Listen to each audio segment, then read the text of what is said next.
C'est la problématique de patience lorsqu'on fait des choses et de s'accrocher et de patienter, de pas râler. C'est nous, on vient de France. On a cette Des grands râleurs. Les râleurs, c'est connu.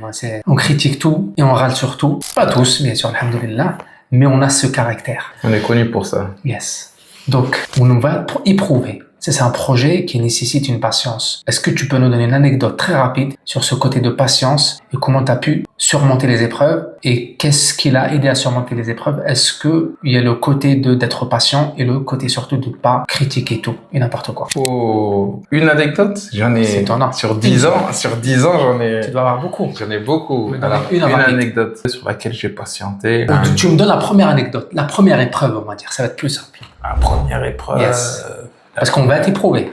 Ah bah oui, la première épreuve, moi, c'est le travail. Moi, j'arrive dans un pays, je travaillais chez Zara à Valence. Le magasin est fermé à 19h. Le magasin en France, il ferme à 19h. 19h30, les caisses sont fermées, on sort du magasin. Ici, le magasin ferme à 22h. Donc 22h, le temps de fermer les caisses, c'est un plus grand magasin, donc peut-être à 23h, on est sorti du magasin. Et le temps d'arriver à la maison, j'arrive à la maison, il est minuit. Et ensuite, le lendemain, ici, il n'y a pas le temps entre on t'a terminé et que tu commences le travail. Il y a un temps, je crois, c'est 11h en France. Il faut 11h entre deux shifts. Ben là, il n'y a pas. Donc je finis à minuit, j'arrive à minuit à la maison, Le temps de manger, nanani, nana, de me mettre au lit, il est minuit et demi, 1h du matin. 1h. Le lendemain, je commence à 9h. Il me faut 1h pour arriver au travail, donc il faut que je parte de la maison à 8h. Et pour me préparer, etc., donc il faut que je sois à 7h30. Et entre-temps, t'as le fajr. Donc tu dois couper ta nuit, redormir un peu. Bref, ça, c'était ma première épreuve, c'était le travail. Le rythme de travail. Donc il y avait le rythme de travail, la langue. Parce que voilà, j'étais pas bilingue à 100% et j'étais pas trilingue. Donc il y a des gens qui me parlaient en arabe. Donc le travail, c'était ma première épreuve. Et t'as patienté. J'ai patienté. T'étais pas T'étais pas posé la question, qu'est-ce que je fais ici? Peut-être je fais une petite erreur. Je me suis posé cette question, mais comme j'étais venu avec ma famille, avec ma femme et mes enfants, j'avais pas le choix. T'es en galère. Khalas. Je suis en galère, mais je suis tout seul avec ma galère, en fait. Oui. J'ai pas le choix. Ils m'ont suivi.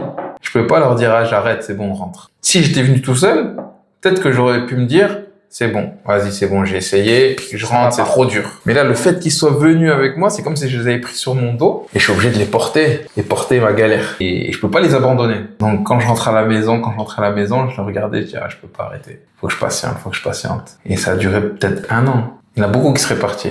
Ouais. Il y en a beaucoup qui seraient partis, je te le dis.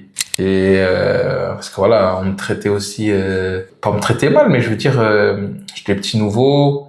Vas-y, on va le faire travailler un peu plus. Ah, ça voilà, petit bisutage, tu vois ce que je veux dire, du début. Ils le font partout, ça. Voilà, ils voient que t'as un peu peur parce que si tu fais pas, on va te renvoyer. Donc, on pousse un peu le bouchon. Tout ce qu'on n'aime pas faire, on va te la passer. Voilà, barakallahu. Mais à la fin, t'étais imposé. Voilà. Et il faut. Et ici, il le faut. Il faut s'imposer. Il faut. Avoir du Il faut montrer que, voilà. Il n'y a pas de syndicat ici, hein. Ouais. T'es ton propre syndicat, c'est toi qui ouvres ta bouche ou tu te tais à jamais.